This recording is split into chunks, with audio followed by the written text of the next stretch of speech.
Preparem as suas barreiras de proteção da Era dos Deuses, porque hoje nós vamos ranquear os 10 Riders mais fortes de Fate.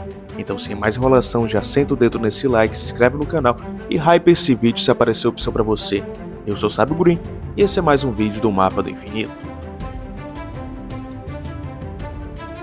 Abrindo aqui o nosso top 10, está ele, o último imperador de Roma, Constantino XI, o imperador do Império Bizantino.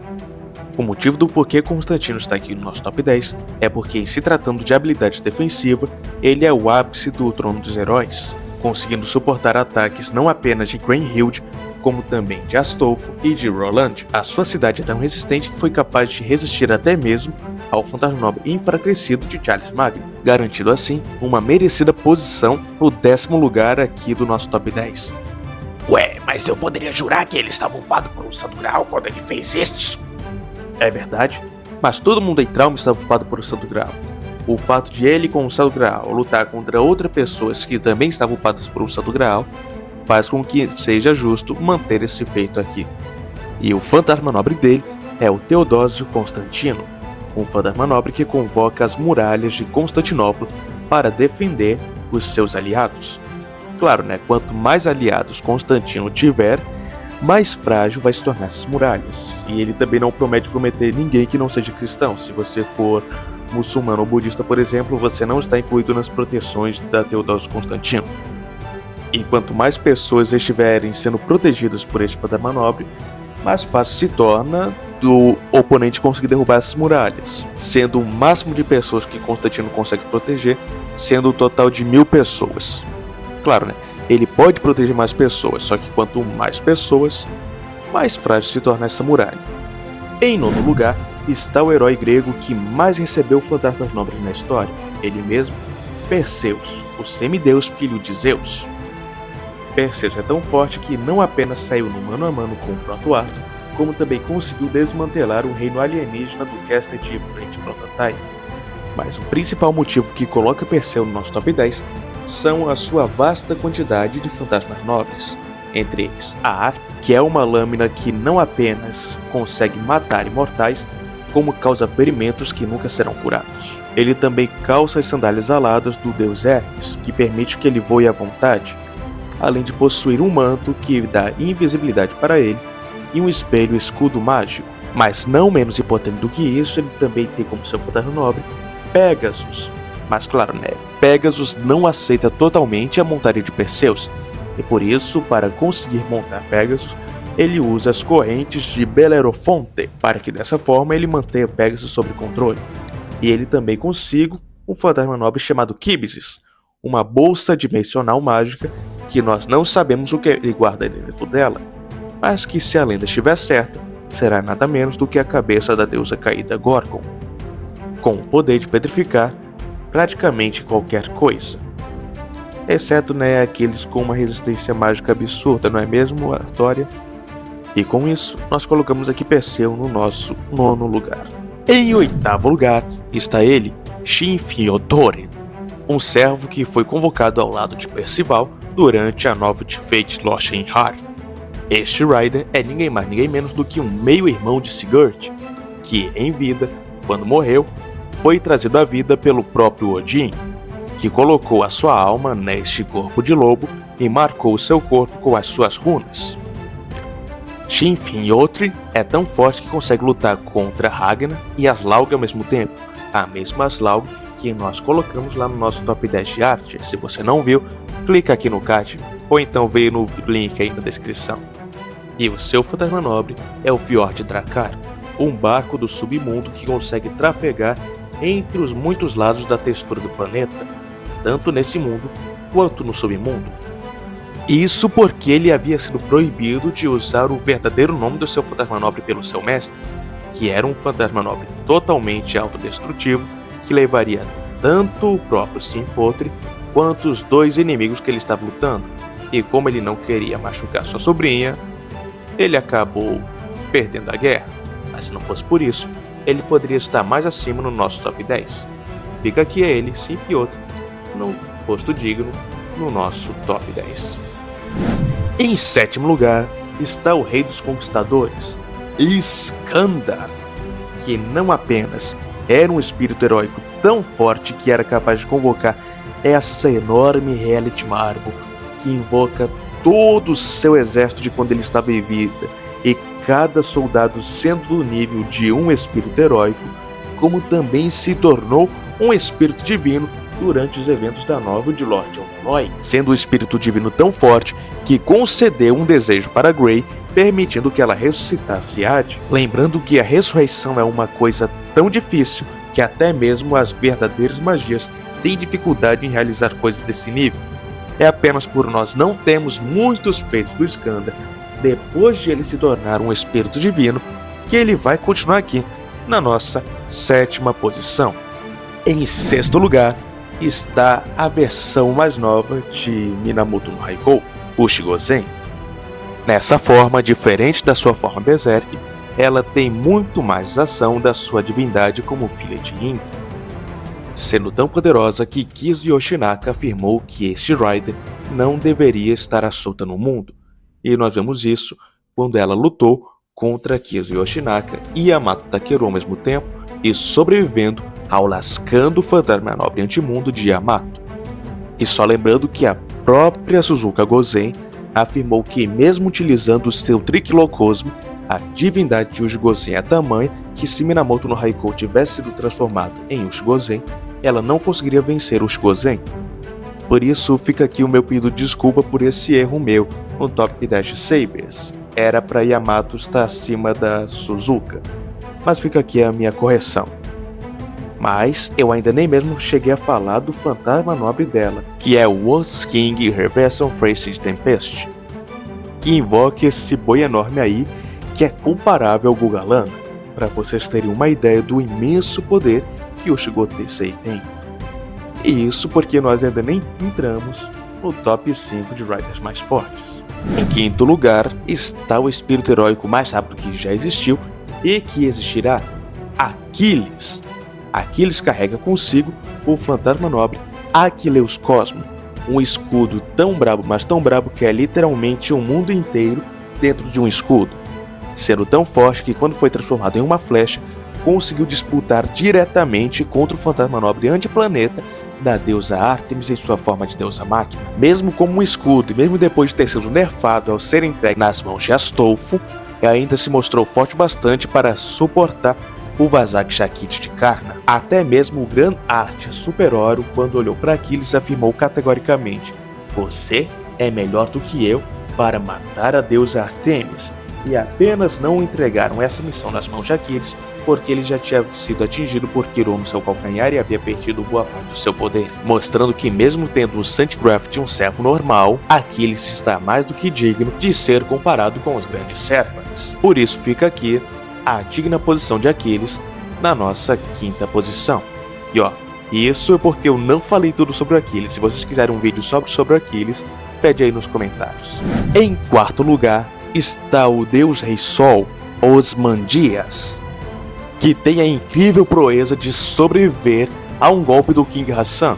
Claro, né? Sobreviver entre muitas aspas. O King Hassan cortou a cabeça dele e saiu andando, mas mesmo assim ele conseguiu sobreviver tendo sua cabeça arrancada, e conseguiria até mesmo disputar contra a Rongominate do Rei Leão, embora né, não estivesse com todos os selos liberados. Mesmo em Fate Prototype, Osmandias já era forte bastante para ser superior a Excalibur do Proto-Arthur, que havia liberado 4 selos, Proto-Arthur precisando da ajuda de Arash para ali vencer Osmandias, além da ajuda, é claro, né, das runas da Brunilde, que fizeram com que ele não fosse afetado pelos campos delimitados do Ramsel Tentri de Osmandias, que deveriam anular as habilidades de Proto-Arthur, que só não foram anulados graças à proteção da Brunilde. E isso tudo porque nós ainda não vimos o fantasma nobre mais forte de Osmandias, que é Meseket, que é nada mais nada menos do que o barco que era usado pelo deus Sol Ra. Se ele usasse esse fantasma nobre, talvez ele conseguisse passar o nosso 3º colocado. Mas antes disso, vamos para as menções honrosas. Primeiramente, fica aqui a menção honrosa para o Mandricato, porque me deram 10 conto para eu colocar aquele aqui nas menções honrosas. Eu não ia colocar ele, né? Mas com preço de dinheiro, está aqui o Mandricato nas menções honrosas. Também fica aqui nas menções honrosas. Aqui eu ocultei Baquin, que é uma roteirista, né? Ela tá aqui por roteiro. dependendo do roteiro dela, talvez ela conseguisse entrar mais a fundo no nosso top 10. E também fica aqui a menção rosa para o Noah, que é o Grand Rider, mas que nós não temos feitos dele sem os cargos de Gran. E como o cargo de Gran upa muito o Sandcraft do servo, fica aqui a menção rosa para o Grand Rider Noé. Também fica aqui a menção rosa para o Vanagrandri, ou Fenrir se você preferir, porque sim, ele existe, só que infelizmente ele foi derrotado em off-screen pela Nursery Hymn durante os eventos de Fate Extra, então fica aqui a menção rosa para ele. E também para o Magnum, que sim, é um servo da classe Rider, mas que só apareceu como card servo em Kaleid, infelizmente. Então fica aqui a menção rosa para todos estes. Em terceiro lugar está ele, Ivan Terrível. E claro, né, eu combinei com vocês que eu estou usando os feitos dos servos como servos. Eu não considero feitos deles em vida, em cargo de Gran, em cargo de outra classe, de forma alguma. Exceto aqui no caso do Ivan, mas eu já vou explicar para vocês que é por causa do fantasma nobre do Ivan. Porque quando o Ivan utiliza o seu fantasma nobre, ele temporariamente retorna à forma que ele tinha em vida como Lost Bell King e como besta Primal One, uma besta tão gigantesca e tão poderosa que lutou contra o Golem de Avsebron que ia reescrever o mundo como o Jardim do Éden. O Golem do Avsebron por si só já era um baita feito, mas ele também lutou contra Mesh Orginax, Miyamoto Musashi, Anastasia, Billy the Kid e Atalante Alter, além de todo o exército rebelde que estava na cidade. E eles só tinham chance porque o Salieri estava tocando uma música que deixava ele agoniante e impensativo. Se não fosse por essa música, mesmo toda essa turma não teria tido chances contra o Ivan. Mas claro, né? Como servo, essa forma obviamente consome muita mana e ele dificilmente vai conseguir manter essa forma por o que? Uns 10 minutos. Então cabe a ele destruir seus inimigos muito rápido.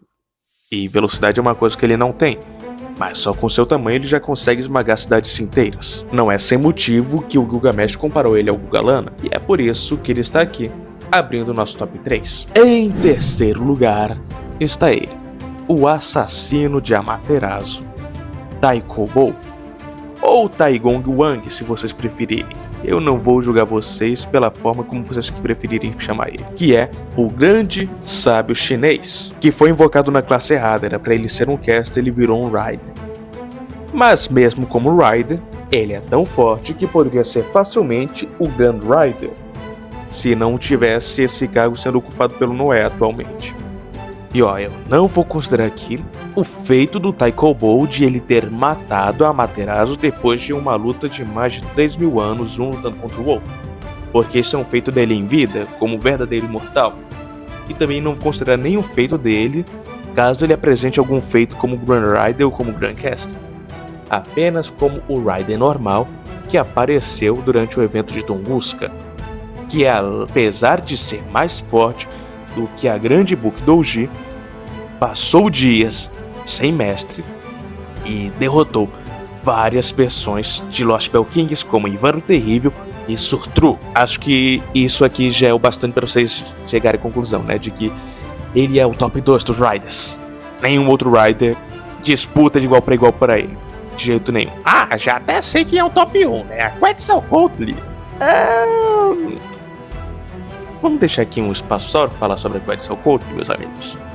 Porque sim, a Quetzalcoatl é um Rider forte, mas não tão assim. Mas como assim, Green? O motivo do porquê a Quetzalcoatl é tão forte na singularidade da Babilônia é, primeiro, a Era dos Deuses lá era muito forte, por isso os deuses estavam muito mais fortes do que eles deveriam ser. Segundo, ela estava upada pela Pedra do Sol, que aumentava muito mais a força dela.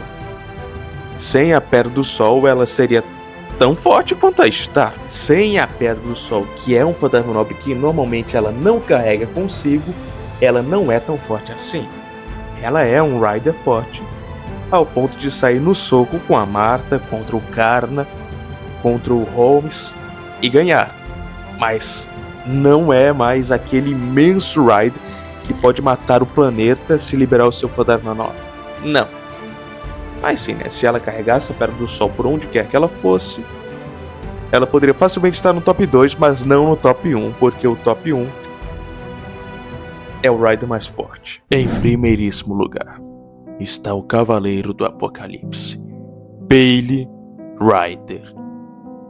Para vocês terem uma ideia, um dos fantasmas nobres dele é o Kagome Kagome, um fantasma nobre anti-exército de rank A, mas que só é rank A porque a mestre dele é uma criança que tem desconhecimento de qualquer sistema de fim do mundo como Apocalipse, Ragnarok, God of War. Ela tem desconhecimento de qualquer sistema.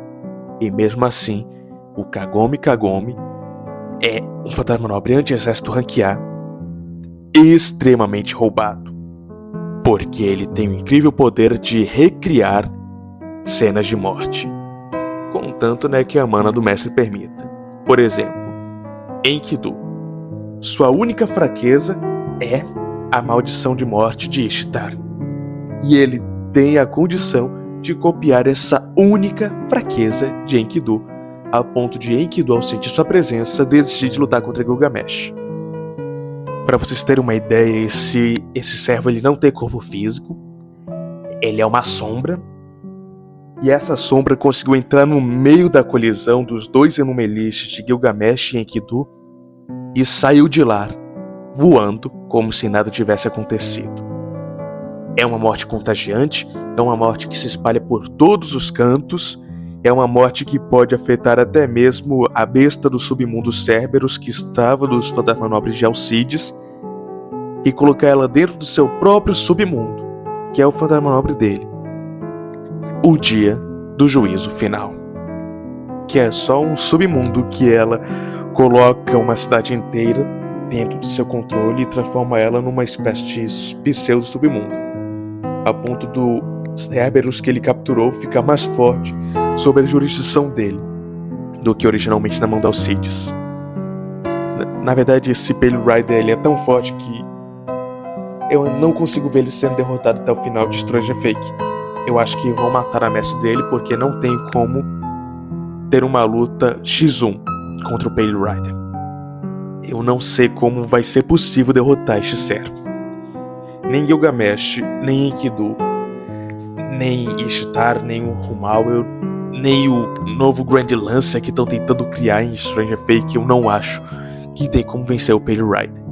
E é por isso que ele fica aqui, na nossa primeiríssima posição. E mais um vídeo do Mapa do Infinito acabou. Não se esqueça de deixar o like no vídeo e de se inscrever no canal. E se é novo por aqui, confira os outros vídeos e confira os produtos dos nossos patrocinadores. Não deixe Tiamat triste. Compartilhe esse vídeo com seus amigos.